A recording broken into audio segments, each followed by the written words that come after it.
প্রথমে একটা গুরুত্বপূর্ণ কথা জানিয়ে রাখি, সেটা হলো ক্লাস 12 মানে 12 ক্লাস পর্যন্ত যে কোনো ক্লাসের যে কোনো বিষয়ের অধ্যায় ভিত্তিক digital MCQ mock test, PDF notes, audios এগুলো পাওয়ার জন্য এবং সকল স্টুডেন্টের সঙ্গে পরীক্ষার কম্পিটিশনে অংশগ্রহণ করে উইনার্স হিসাবে গিফট পেতে যোগাযোগ করুন স্ক্রিনে দেওয়া নাম্বারে। প্রথমে আমরা প্রশ্নটা সুন্দর করে শুনবো এবং বোঝার চেষ্টা করব, তারপরে সমাধানটা শেখার চেষ্টা করব। চলো দেখি প্রশ্নে কি বলা হয়েছে। স্টিলের পাতলা চাদর দিয়ে তৈরি ঢাকনা সমেত একটি ড্রামের ব্যাসের দৈর্ঘ্য 28 সেমি। ড্রামটি তৈরি করতে যদি 2816 বর্গ সেমি চাদর লাগে তবে ড্রামটির উচ্চতা হিসাব করে লিখি। দেখো, প্রশ্নে আমাদের কাছ থেকে যে জিনিসটা চাওয়া হয়েছে সেটা হচ্ছে ড্রামটির উচ্চতা। তাহলে এই চিত্রে মানে এটা একটা লম্ব বৃত্তাকার চোঙ। তো এই চোঙের এখান থেকে এটা হচ্ছে উচ্চতা, এই অংশটা আমাদের কাছ থেকে চাওয়া হয়েছে। আর প্রশ্নে যে জিনিসটা দিয়ে দিয়েছে সেই জিনিসগুলো আমরা দেখব। দেখো, ড্রামের ব্যাসের দৈর্ঘ্য 28 সেমি। তাহলে এই ড্রামটার ব্যাস এখান থেকে এই পর্যন্ত এই অংশটা আমাদের দিয়ে দিয়েছে, এটা হচ্ছে 28 সেমি।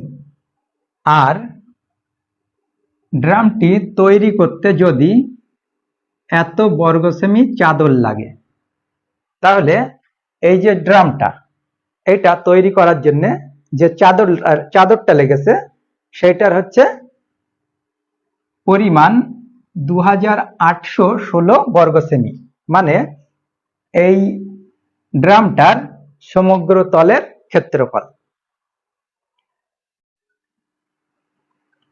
তাহলে আমরা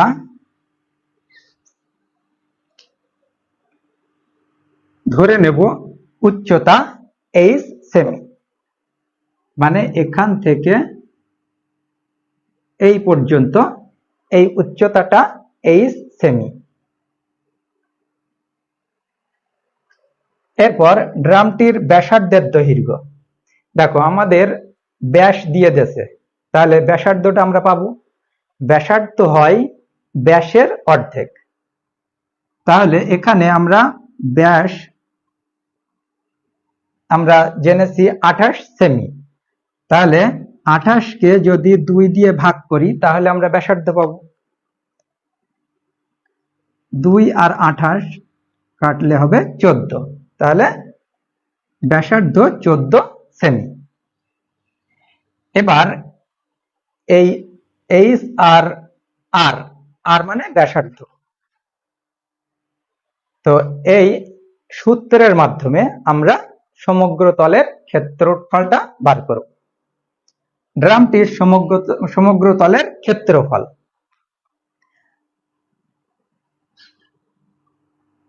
দেখো, যদি ব্যাসার্ধ আর হয় এবং উচ্চতা এইচ যদি হয়, তাহলে সমগ্র তলের যে ক্ষেত্রফলটা হবে সেটা আমরা বার করব। এখন এই ড্রামটার 3টি তল আছে, নিচে একটা তল, উপরে একটা তল, এই দুটো সমতল এবং বৃত্তাকার তল। আর পাশে একটা তল আছে, সেটা হচ্ছে পার্শ্বতল বা বক্রতল। এখন এই নিচের যে তল, এই একটা তলের ক্ষেত্রফল, অর্থাৎ এই আর ব্যাসার্ধ বিশিষ্ট বৃত্তাকার তল এর ক্ষেত্রফল হয় পাই আর স্কয়ার। তাহলে এরকম তল দুটো আছে, উপরে একটা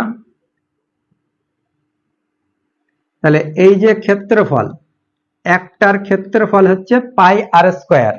যদি ব্যাসার্ধ আর হয় তাহলে এরকম দুটো তল, তাহলে এখানে আমরা 2 দেব। এরপর এই যে পার্শ্বতল, এর ক্ষেত্রফল হয়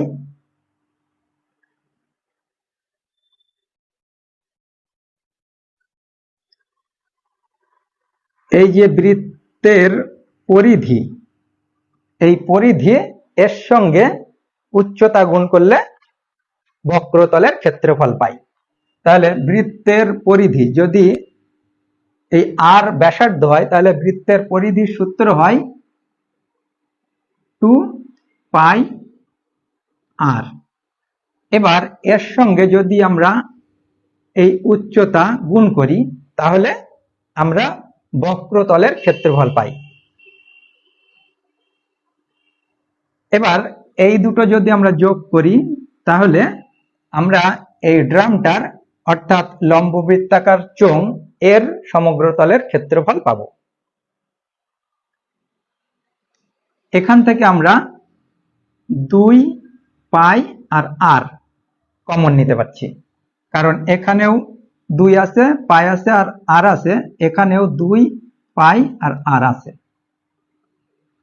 2 পাই আর।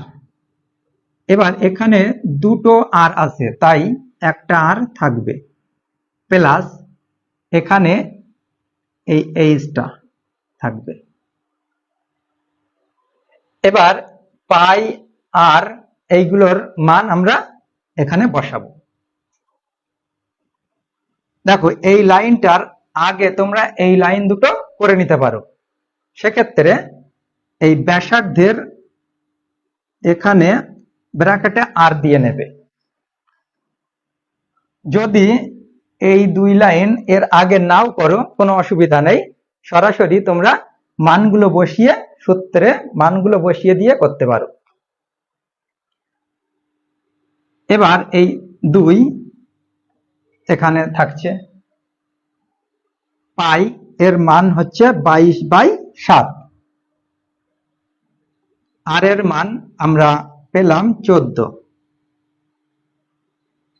এই আর এর মান 14 আর এইচ এর মান এইচ থাকছে। এবার আমরা এটা কাটাকুটি করব। দেখো এই নিচের 7 আর উপরের এই 14 কাটলে হয় 2, মানে 7 দিয়ে কাটছি, 7 একে 7 আর 7 দুগুণ 14। নিচে আর কিছু নেই তাই উপরের সংখ্যাগুলোকে আমরা গুণ করব। এই 2 22 আর 2 গুণ করলে আমরা পাই 88, আর এর সঙ্গে এই 14 প্লাস এইচ গুণ আকারে থাকছে। এবারে দেখো এই যে মানটা আমরা পেলাম এটা হচ্ছে সূত্রের মাধ্যমে আমরা মান পেলাম। এটা হচ্ছে ড্রামটির সমগ্র তলের ক্ষেত্রফল, এটা সূত্রের আকারে মান। এবার এইটার মান আমাদের প্রশ্নে সংখ্যায় বলে দিয়েছে 2816। তাহলে শর্তানুসারে এইটা সমান এইটা হবে, আমরা সেটা লিখলাম। এবার আমরা ওটা সমাধান করব। দেখো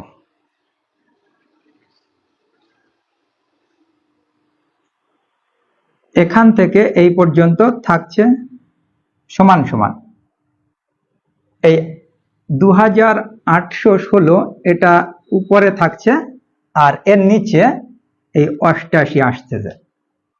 এই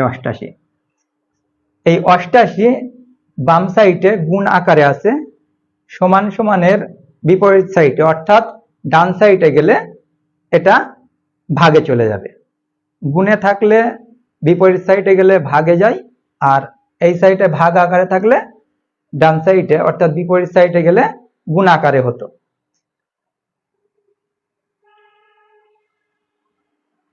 এবার আমরা এটা যদি কাটাকুটি করি তাহলে আমরা মান পাবো 32। তো তোমরা ছোট ছোট করে কাটবে। দেখো যদি 2 দিয়ে কাটি মানে দুটোই জোড় সংখ্যা, তাই আমরা 2 দিয়ে কাটতে পারি। 88 কে 2 দিয়ে কাটলে হবে 44। আর এটা 2 1 কে 2, 4 2 8, আর 2 1-এর মধ্যে শূন্য বাদ যাচ্ছে, এরপর 1 হাতে থাকছে আর 6 নামছে 16, 8 2 16। এরপর আবার 2 দিয়ে কাটবে, 2 2 4, 2 2 4, 7 2 14, তারপরে শূন্যর মধ্যে 2 শূন্য বাদ যাচ্ছে, এরপর 8-এর ভেতরে 2 4 বাদ যায়, এরপর আবার 2 দিয়ে কাটবে, 2 1 কে 2, 2 1 কে 2, আর 2 7-এর মধ্যে 3 বাদ যায়, 3 2 6, আর 1 হাতে থাকছে শূন্য নামছে 10, 5 2 10, আর 4-এর ভেতর 2 2 বাদ যায়, এরপর 11, আর এটা 11 দিয়ে কাটবে। দেখো 11 1 কে 11, আর এটা 3 11 33, এবার 35 থেকে 33 বাদ দিলে হয় 2, সেই 2 আর এই আর একটা 2 নামছে 22, 22-এর মধ্যে 11 2 বাদ যায়। দেখো এই হচ্ছে 32। এবার এই এইচটা আমরা এই ধারে রাখলাম, সমান সমান এখান থেকে যে মানটা পেলাম 32, এবার এই 14-র আগে প্লাস চিহ্ন আছে। কোনো সংখ্যার আগে যদি কোনো চিহ্ন না থাকে তাহলে বুঝতে হবে সেটা প্লাস আছে। এবার প্লাস 14 সমানের বিপরীত সাইডে, অর্থাৎ বাম সাইড থেকে ডান সাইডে যাচ্ছে, তাই প্লাসটা হয়ে যাবে মাইনাস, এই মাইনাস মাইনাস 14 থাকছে। এবার এই এইচ সমান সমান 32 থেকে 14 বাদ দিলে হবে 18। অতএব ড্রামটির উচ্চতা 18 সেমি, যেটা আমাদের প্রশ্নে চাওয়া হয়েছে।